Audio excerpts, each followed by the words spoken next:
Kuule, Priit.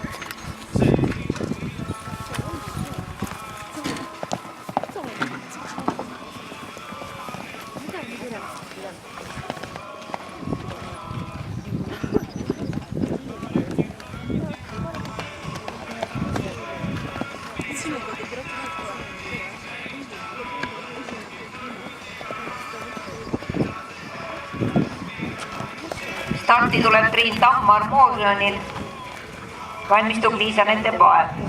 Meelis Nõge, tulemus 8 karistuspunkti, aeg 63.38.